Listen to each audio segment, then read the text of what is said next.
All right, so we got a really cool video sent to us from the future, and it's called How to Script a YouTube Video That Keep 'Em Hooked.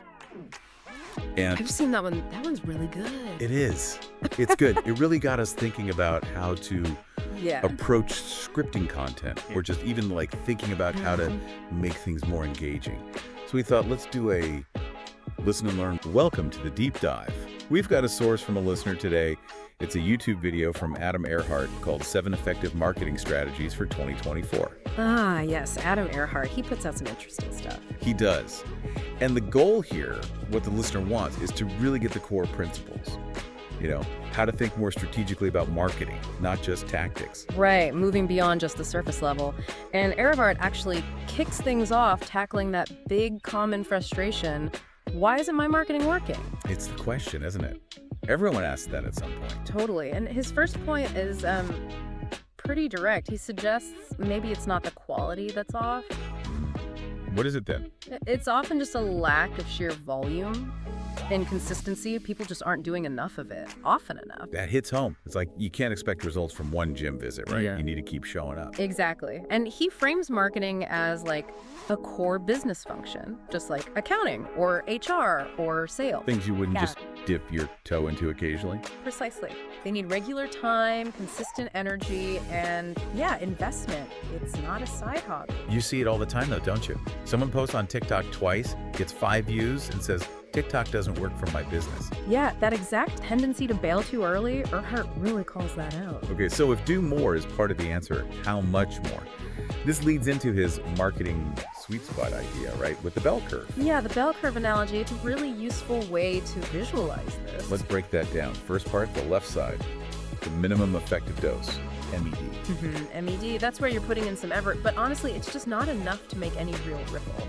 Like that single tweet you mentioned, or maybe a tiny Facebook ad spin that just vanishes. Exactly. It has no discernible impact. And the kicker, he says most businesses are actually operating right there. Really? Most? Wow. Yeah, kind of dabbling, not committing, and then wondering why nothing's happening. It's like trying to boil a kettle with a match. Okay, so you're in the MED zone, you're not seeing results. The answer isn't stop, it's push through. Push through to the middle part of the curve. That's the sweet spot. And what happens there? Magic. Huh? Well, kinda. It's where your consistent effort starts to actually achieve market saturation. You're hitting people enough times for the message to land. So it's about frequency and reach, finally hitting a critical mass. Right. And what's interesting is his point about potential. Even in huge markets like health and fitness, billions of dollars, right? Massive. He argues even $1 million business in that space probably still hasn't hit the sweet spot for its potential audience. There's often way more room to grow just by doing more marketing. That's a big perspective shift. So if you think you're doing okay, you might actually have tons of runway left just by amplifying things. Potentially, yeah. He even throws out ideas like going from one post a day to several, or weekly videos to daily. It's about finding that right volume. Okay. And the far end of the curve, diminishing returns. Right. That's where, pouring more effort in gives you less and less back. More money, more time, but the results barely budge. But he says most people don't get there. Very few, actually. That's usually for the giants with massive ad budgets really pushing the limits of a platform's reach. So for almost everyone listening, the message from the bell curve is, if it's not working, you probably need to do more consistently to find that sweet spot. And that's the main takeaway, yeah. More effort, more consistency. But just saying do more isn't super helpful on its own. He gives some structure, right? Like the marketing rule of 7. Ah, the rule of 7, classic. The basic idea is that someone needs to encounter your brand roughly 7 times before they're ready to buy. 7 times, okay. Is that like a hard and fast number? Not strictly. He clarifies, it might be more like 7 to 14 touches for something expensive or complex, maybe fewer for a cheap impulse buy. But the principle holds. One touch is almost never enough. Almost never. It really fights against that urge to give up after the first try or the second or third. It sounds a lot like sales follow-up statistics, doesn't it? Yeah. Most sales happen after multiple contacts. Very similar principle. And he makes a good distinction Marketing is usually one-to-many. You don't have that immediate back and forth like a one-on-one sales call. Right, so you need those repeated exposures even more to build that connection and trust with a wider audience. Exactly. Which ties into where you should be making these touches happen. Which should be? Where your ideal customers actually hang out online, consistently show up there. Makes sense. Don't waste time on platforms your audience ignores. Yeah. Fish where the fish are, basically. You got it. And that consistency showing up repeatedly, that taps into another psychological thing he mentions, the mere exposure effect. Okay, mere exposure. How does that work for marketing? It's pretty simple, actually. The more often we see something, assuming it's not, threatening, the more familiar it becomes. And familiarity tends to breed liking and eventually trust. So just seeing a brand repeatedly, even passively, makes us feel better about it over time. Basically, yeah. He links it back to evolutionary safety signals. Repeated exposure meant something wasn't dangerous. That subconscious bias still works today. So it reinforces the rule of 7 again, and the need for that consistent presence. Be seen often. Precisely. And this is where he makes a really strong plug for email marketing, but not just any email marketing. What's the catch? Frequency. He kind of busts the myth of only sending one email a week. Oh, really? I hear that one-a-week advice a lot. He argues, for many markets, you should be thinking minimum 3 times a week. And he even cites examples of daily or twice daily emails working incredibly well. Wow, twice a day. That feels like a lot. It depends entirely on your market and if you're providing value, obviously. Right. But his point is, don't be afraid of frequency. It cuts through the noise and leverages that mere exposure effect. Okay, so be consistent, be frequent. But who are we trying to reach? This leads to the target market point, right? Going deep, not broad. Yes, this is critical. He flags that common mistake of defining your target market as just everyone or people with money.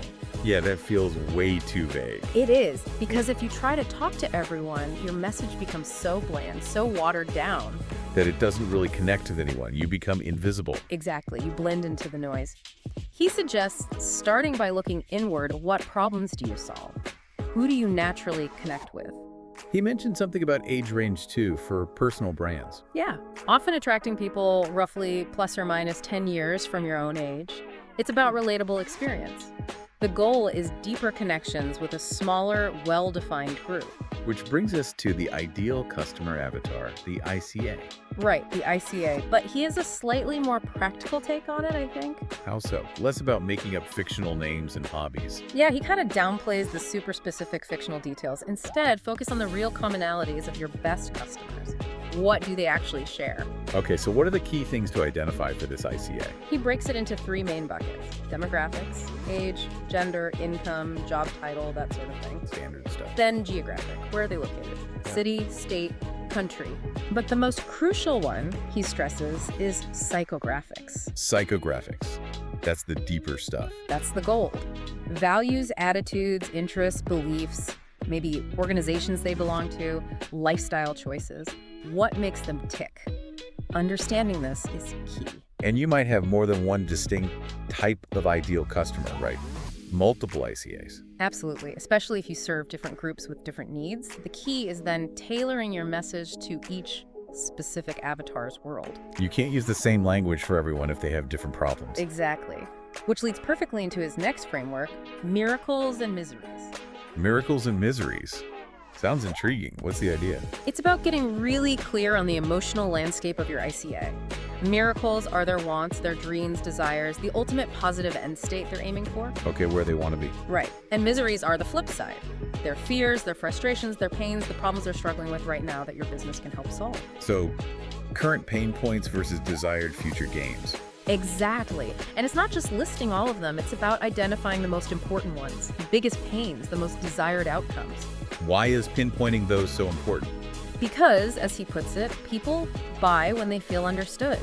When your marketing shows you get their specific miseries and you can offer a path to their specific miracles, that's powerful. So your business becomes the bridge from their misery state to their miracle state. That's the perfect way to put it. Your marketing needs to communicate that you are that bridge. You understand where they are and can get them where they want to go. That feeling of being gotten. Oh. Yeah, that's huge. Which naturally flows into the classic advice. Sell benefits, not features. The old sell the sizzle, not the steak. Yeah. But he adds a twist or nuance here too, doesn't he? He does. He agrees you should absolutely focus on benefits. How does this feature actually improve the customer's life? That's the emotional connection. Like his pen cap example. Feature, the cap. Benefit. Stops ink staining your shirt. Right. And that weird little fact about the hole in the cap. But anyway, the benefit hits the emotion. And emotion drives decisions far more than pure logic. Features are the logical backup. So lead with emotion, benefits. Justify with logic, features. That's the standard play. But here's the nuance. If leading with benefits isn't converting for some reason, try flipping it. Lead with the features, the logical, tangible aspects, and then clearly explain the benefits that result from those features. Oh, interesting. Why would that work? Could be different audience segments respond differently. Maybe some people are in a more analytical mindset at that moment. External factors play a role too. It gives you another angle to test. Well, it's about having flexibility in your approach. Exactly. And remembering to use all the tools in the box. Social proof, testimonials, guarantees, risk reversal, all that good stuff reinforces the message. And it all loops back, doesn't it? You need enough volume, getting past the MED, to even test these different approaches, to hit the rule of 7, to leverage mere exposure. It all connects. Understanding the ICA, their miracles and miseries, how to talk about benefits. None of it works effectively if you're stuck whispering in the MED zone. It requires that consistent strategic effort. Absolutely. Effective marketing isn't a quick fix. It's this ongoing process built on these core principles. You have to keep at it. So thinking about all this from Adam Earhart, for everyone listening, which of these ideas kind of jumps out at you the most? What resonates with where your marketing is right now? Definitely food for thought. Yeah, it's good to reflect on which part feels most relevant. And, Earhart asked this in his video too, so let's echo it. What's your favorite marketing tip? Something that's really worked for you. Drop it in the comments. Let's share some wisdom. Yeah, that would be great. Learning from each other's real-world wins. And maybe the final thought is this. Just pick one thing from this deep dive. One insight, maybe it's defining your ICA better, or thinking about the rule of 7, or just committing to more consistency and take one small action on it. That's how progress happens, one step at a time. Couldn't agree more. Thanks for taking this deep dive with us today.